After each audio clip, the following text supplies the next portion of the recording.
मैं एडवोकेट राम सिंह प्रजापति, संयोजक Delhi Prajapati welfare federation.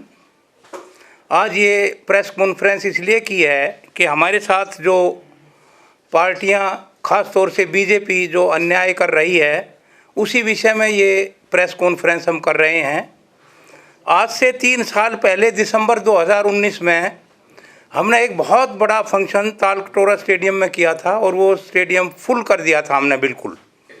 वहाँ हमारे बीजेपी के राष्ट्रीय अध्यक्ष जेपी नड्डा जी आए थे। उस वक्त के दिल्ली प्रदेश के अध्यक्ष मनोज तिवारी जी आए थे और काफ़ी हमारे ऑल ओवर इंडिया से काफ़ी सम्मानित हमारे नेता भी थे, पार्टी के भी काफ़ी नेता थे। और वहाँ नड्डा जी ने हमें आश्वासन दिया था कि भाई जो आपकी पॉपुलेशन परसेंटेज है उसके हिसाब से हम आपको रिप्रेजेंटेशन देंगे पॉलिटिक्स में, जहाँ भी इलेक्शन होंगे तो हम दिल्ली से आपके कैंडिडेट्स को टिकट देंगे। आज हमारी पॉपुलेशन 7 से 8% ऑल ओवर इंडिया है और दिल्ली में तो 8% से भी ज़्यादा है। लेकिन हमने कुछ टाइम जब एमएलए के इलेक्शन थे, जब भी हमने अप्रोच किया तो वो कहने लगे भाई अभी हम कंसीडर कर रहे हैं, आपको काउंसलर के लिए हम बिल्कुल रिप्रेजेंटेशन देंगे काउंसलर के चुनाव में, और आपकी जो प्रजापति समाज को इग्नोर नहीं किया जाएगा, जो आपकी रिप्रेजेंटेशन है उसके हिसाब से हम आपको रिप्रेजेंटेशन देंगे। लेकिन आज बड़े दुख के साथ हमें कहना पड़ रहा है कि 250 में से हमें एक भी टिकट नहीं दिया गया है। हमारे समाज के जो यंग बच्चे हैं, जो 20-20 साल की उम्र से इस पार्टी में लगे हुए थे, आज वो 40-40 साल के हो गए हैं, उनके बच्चे भी जवान हो गए हैं, लेकिन वो सिर्फ उनसे दरियाँ उठवाने का, दरियाँ बिछवाने का ही काम किया जाता है। उनको कहीं ना काउंसलर के लिए, ना कहीं चेयरमैन, ना किसी भी कमेटी में उनको कोई रिप्रेजेंटेशन नहीं दिया जा रहा। तो अंत में दुखी होकर हमने यही निर्णय लिया कि भाई जिस तरह से आज गुजरात के अंदर प्रजापति समाज कसम उठा रहा है, वहाँ पर बिल्कुल उन्होंने शपथ ग्रहण समारोह किया है कि कोई भी प्रजापति समाज बीजेपी को वोट नहीं देगा और हम पूर्ण विरोध करेंगे। हम दिल्ली में भी सिर्फ इनको हम अभी देख लिया, हमें कोई रिप्रेजेंटेशन नहीं दिया। अगर हमें एमएलए के जब चुनाव होंगे उसमें भी अगर हमारे समाज को रिप्रेजेंटेशन नहीं दिया गया तो हम भी बिल्कुल शपथ ग्रहण समारोह करके और बिल्कुल कह देंगे कि बीजेपी को कोई भी, हमारा समाज का कोई भी आदमी वोट नहीं देगा। तो ये हम कह रहे हैं कि हाई कमांड से भी और बीजेपी के जो भी संचालक हैं, जो भी पदाधिकारी हैं, उनको हम ये कहना चाहते हैं कि टाइम रहते सचेत लें। सत्ता हमेशा एक आदमी के हाथ में नहीं रहती है, सत्ता उसी के हाथ में रहेगी जो हर एक को बराबर का रिप्रेजेंटेशन देगा। जितनी जिसकी हिस्सेदारी उतनी उसकी भागीदारी। अगर इस प्रिंसिपल पे चलेंगे तो हर आदमी हर पार्टी उस पार्टी के साथ रहेगा। जो पार्टी सिर्फ अपने अपनों को ही देखेगी, किसी समाज को इग्नोर करेगी, तो ये मामला नहीं चल पाएगा। क्योंकि यहाँ पर पीछे भी जो अल्पसंख्यक समाज हैं उनके तो टिकट देते ही नहीं हैं, उनको तो काउंट ही नहीं करते। हो सकता है हमें भी उनमें गिन लिया गया हो कि भाई हम हिंदू नहीं हैं, हो सकता है, सॉरी टू से, कि हो सकता है बीजेपी ने ये सोच लिया हो कि भाई हम हिंदू हैं ही नहीं, हमारा समाज जो है। तो अगर ऐसा है तो वो भी हमें इन्फॉर्म कर दिया जाए भाई हम किस कैटेगरी में, हमें क्यों इग्नोर किया जा रहा है। तो मैं तो अंत में यही कह रहा हूँ कि ये जो भी पार्टियाँ, चाहे वो आम आदमी पार्टी है, चाहे वो बीजेपी पार्टी है, सत्ता के नशे में ना रहें। और ये जो हमारा लोकतंत्र है, लोकतंत्र की यही खासियत है कि जो देश का आखिरी आदमी है उस तक भी सत्ता की जो है वो साझेदारी पहुंचनी चाहिए। हर आदमी को बराबर का रिप्रेजेंटेशन मिलना चाहिए। ये नहीं है कि जिस समाज की 2% 3% पॉपुलेशन है उसको जो है हिस्सेदारी मिल रही है 40%, जिसकी 4% है उसको मिल रही है 35%। तो ये जब चलता था चल लिया, जब लोगों को ज्ञान नहीं था, जब लोग पढ़े लिखे कम थे, तो ये चल रहा था, भेड़ चाल चल रही थी। लेकिन अब लोग समझदार हो गए हैं, कॉन्स्टिट्यूशन से अवेयर हो गए हैं, अपने अधिकारों के बारे में जानने लगे हैं। तो दोस्तों, मैं आप सभी से भी निवेदन करता हूं कि इस विषय में आप भी सोचिए। हम सब यहाँ इकट्ठे हुए हैं, सिर्फ अपने रिप्रेजेंटेशन के लिए हुए हैं। हमने तो बीजेपी को लिखित आश्वासन भी दिया था, हमारी जितनी भी संस्थाएं थी, कि जी हम आपके साथ जुड़े हुए हैं, तन मन धन से हम आपको जिताएंगे। और अगर यही बात रही तो ज़्यादा दूर नहीं है कि जहाँ से आए थे वहीं फिर लौट सकते हैं। ये लोकतंत्र में सिर्फ जनता निर्णय लेती है, नेता निर्णय नहीं लेते हैं। यूपी के अंदर जितना भी पीछे था आपका जाट आरक्षण का जो मुद्दा था, उसका एमएसपी का या जो भी था, उसमें कुछ समाज ने खुला विरोध किया है बीजेपी का, लेकिन ओबीसी समाज फिर भी बीजेपी के साथ था और बीजेपी को बहुमत दिलाकर वहाँ सरकार बनवाई है। और जो सरकार बनवाते हैं, अगर उन्हीं समाज को आप इग्नोर करेंगे तो वो समाज भी मजबूर हो जाएंगे। आखिर अन्याय आदमी कब तक सहेगा? तो अन्याय की भी एक लिमिट होती है। तो मेरा निवेदन है कि जितने भी ये नेता शीर्ष पद पर बैठे हुए हैं, वो कम से कम अपनी पार्टी में जो पार्टी के संचालक हैं, पार्टी के राष्ट्रीय अध्यक्ष हैं या और भी जो प्रदेश अध्यक्ष हैं, कम से कम उनको ये सोचना चाहिए कि भाई हर समाज की जो उनकी परसेंटेज है उसके हिसाब से उनको हिस्सेदारी दो, नहीं तो लोग दूर हो जाएंगे।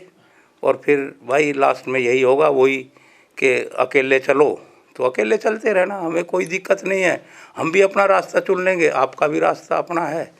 तो मेरा तो इतना ही कहना है। अगर इसमें ही अगर थोड़े से में ही कुछ कम शब्दों में ही अगर ये बात समझ में आ जाए तो बहुत बढ़िया है, नहीं तो फिर रास्ते तो फिर आगे और भी लंबे हैं। आप लंबा 2022 है, 3 साल तक वेट करेंगे क्या? ऐसा जब हम 70 साल तक वेट करते रहे तो 3 साल क्या ज़्यादा है। आदमी को मौका देना चाहिए कि आप हमें कहाँ तक इग्नोर करेंगे। कल को ये ना कहे कि आपने जल्दी में डिसीजन ले लिया। तो हमें कोई ऐसी जल्दी नहीं है। पार्टी की जहाँ तक बात है, अगर हर समाज अपनी पार्टी बनाने लगा तो ये समाज भी बिखर जाएगा और देश भी एक लोकतंत्र की अच्छी प्रणाली नहीं रहेगी कि इतनी पार्टियां खड़ी हो जाएंगी। आप अभी भी देख रहे हैं। तो वो तो आगे की बात है। जैसे समकक्ष समाज है हमारे, हम सबसे बात करेंगे। और भी तो हैं हमारे ओबीसी में लोग। सर, एक जॉइंट पूरा करके आप... सर वो तो ओबीसी की ऑलरेडी पार्टियां हैं, ऐसा नहीं है कि नहीं है, लेकिन उन पार्टियों को भी हमने अपने घर के परिवार के सदस्यों को छोड़कर भी हम बीजेपी के साथ लगे थे। अगर मौका आएगा तो फिर हम अपने परिवार में लौट आएंगे। बिठाने का काम तो उनके भी सर वर्कर करते हैं, आप भी करते हैं। किनके? जिनके बीजेपी के भी वर्कर अपना पिछले 25 साल से कर रहे हैं, आप जैसे। हम वर्कर हैं, वो रूलर हैं। आपकी टोटल जनसंख्या कितनी है दिल्ली में? कितने? दिल्ली में हमारी 7 से 8% के करीब है। और कितनी सीट्स के लिए आपने? हम तो कह रहे थे हमें तो 2 ही सीट दे दी होती। 250 में से 1% भी नहीं मांग रहे। शुरुआत तो करो कहीं से। कोई इलाका या वार्ड जहाँ से आपने मांगी थी पर्टिकुलर? हम ये कह रहे हैं जहाँ से ये देना चाहें वहाँ दे दो। हमारा उत्तम नगर में गढ़ है, हम पूरा एमएलए अपना जितवा सकते हैं, हमारी इतनी पॉपुलेशन है। उत्तम नगर प्रजापति कॉलोनी है पूरी। आप जमुना पार चले जाइए, हर्ष विहार है, ये सारा का सारा मंडोली वगैरह है, वहाँ दुनिया भर के हमारे लोग हैं। हैं जी, पुराड़ी है, जिसको भी दिया हो हम उसमें नहीं जाते। हमें तो सिर्फ अपनी बात रखनी है। सर प्रजापति समाज जो है अपनी किस परफॉर्मेंस के बेस पर टिकट मांग रहा था और अभी तक क्या परफॉर्मेंस रही है जिसके बेस पे बीजेपी टिकट देती है उसको? परफॉर्मेंस जो बाकियों की उतनी हमारी भी है। लोकतंत्र में परफॉर्मेंस नहीं होती, लोकतंत्र में जिसकी जनसंख्या है। परफॉर्मेंस ये रही है कि हमारे 20-20 साल से लोग लगे हुए हैं, इनके साथ काम कर रहे हैं। उनको कहीं ब्लॉक अध्यक्ष बनाया, कहीं जिला अध्यक्ष बनाया हुआ है, बस वहीं तक लिमिटेड करके आगे उनको नहीं प्रमोट कर रहे। तो जब उनकी परफॉर्मेंस है जभी तो उनको बनाया हुआ है, नहीं तो क्यों बनाते? इस चुनाव में क्या भूमिका रहेगी? तो है जी, लोकसभा विधानसभा की बात की, अभी नगर निगम 3 दिन बाद है। हाँ, इसमें क्या भूमिका रहेगी आपकी? हमारी भूमिका तो हम तो अपना अलग चलेंगे जब तक हमें ही नहीं पूछा गया। कहीं तो वोट देंगे ना, वोट किन को? किसी को भी। नहीं, हो सकता है नोटा का ऑप्शन भी है, ऐसा जरूरी नहीं है कि एक आदमी हमें इग्नोर कर रहा तो हम दूसरे की गोदी में बैठ जाएंगे, नहीं करेंगे हम ऐसा। हमारा ना कोई मित्र है ना कोई शत्रु है।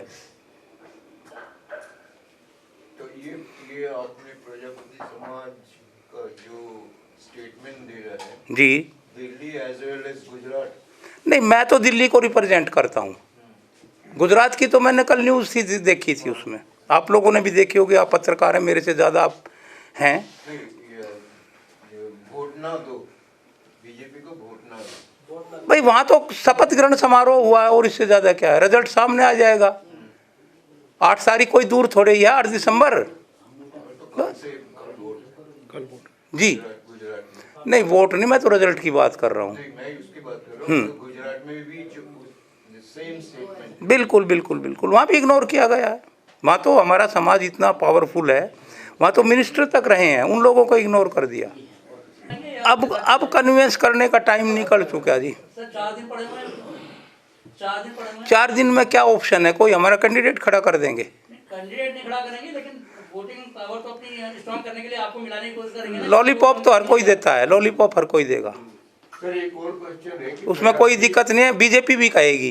सर प्रजापति समाज का अपना आप और अपना कांग्रेस से कोई उम्मीदवार खड़ा है दिल्ली में आपके पास? हाँ, कांग्रेस ने टिकट दिए हैं, 2 टिकट दिए हैं। और आप में कोई नहीं दिया। आप में भी आपका विरोध करेंगे या नहीं? नहीं, मैंने तो बताया, हम तो सिर्फ उनके साथ हैं जो हमारे साथ हैं। मैंने कांग्रेस को सपोर्ट कर। मुझे नहीं पता, ये तो मैं नहीं कह सकता। मैंने तो एक सिंपल सी बात कह दी, गिव एंड टेक वाली पॉलिसी है। ह्यूमन बीइंग है, इंसान है। अगर आप एक जानवर का भी विरोध करेंगे वो भी आपको काटने के लिए आएगा, ये नेचर है, इसमें मैं कुछ नहीं कर सकता। और न्यूटन का 3rd लॉ है, there will be a reaction for every action. या गलत है? ये तो न्यूटन तो बहुत 400 साल पहले हो गए ना। अभी भी मान सकते हो कि बड़ा नेता आपके पास आ जाए कि साहब गलती हो गई हमसे और नहीं दे पाए, आगे देखेंगे तो भी मान ये तो 2019 से होती आ रही है। 2019 से 2022 आ लिया, और हम तो 2025 की बात कर रहे हैं। मैं आपका क्वेश्चन, मेरा कहने का मतलब यह है कि आपके समाज में शिक्षा का स्तर को देखते हुए तो नहीं वोट? मतलब हम शिक्षित नहीं हैं, हाँ, ऐसा कह रहे नहीं, हैं? ऐसा हाँ। मेरे यहाँ तो इतने PhD हैं जितने किसी उसमें नहीं होंगे उसमें। भाजपा के देखिए, जस्ट लिसन टू मी। हमारे यहाँ 2 अक्टूबर को एक सम्मान समारोह होता है, और हाँ 2 अक्टूबर को होता है। इस बार हम आपको भी इनविटेशन भेजेंगे सभी को। उसमें हम जो हमारे बच्चे अच्छे पोस्ट पे हैं या अच्छी परसेंटेज से पास हुए हैं, उनको हम वहाँ सम्मानित करते हैं। तो उसमें PhD तक, MBBS, IAS, IPS सभी स्तर के बच्चे आते हैं, और कम से कम 400 इस साल हमने 400 स्टूडेंट्स को सम्मानित किया है। तो शिक्षा के लेवल में तो 1-2% समाज होंगे जो हमसे इक्वलेंट हैं। I am also advocate. तो ऐसा तो नहीं है कि कोई कैंडिडेट को ऐसा न मिला हो आपका जो? ये तो मैं नहीं कह सकता, ये तो उनकी कार्यकारिणी का काम था, जिन्होंने वोट डिस्ट्रीब्यूशन करे हैं। I was not the member of that committee. क्या रीजन हो सकता है आपके दिमाग में? क्या रीजन हो सकता है? जिस दिन रीजन का पता लग जाएगा हम उसको हटा देंगे, रीजन को ख़त्म कर लेंगे। वही तो बात। देखिए, जब तक आपको बीमारी डायग्नोज नहीं होएगी तब तक आप दवाई नहीं दे सकते। अगर दवाई दोगे तो हो सकता है एडवर्स इफेक्ट हो। तो पहले हम अभी तो हम एनालाइज कर लें ना, हम ये वो कर लें, डायग्नोज कर लें, उसके बाद दवाई तो हम दे देंगे। जब तक उनका दवाई देना आसान है, डायग्नोज करना मुश्किल है। जब तक आपको उनके रिएक्शन। अगर आप ये वीडियो YouTube पर देख रहे हैं तो हमारे चैनल को सब्सक्राइब करें और बेल आइकन को दबाना ना भूलें। अगर आप Facebook पर ये वीडियो देख रहे हैं तो हमारे पेज को लाइक करें।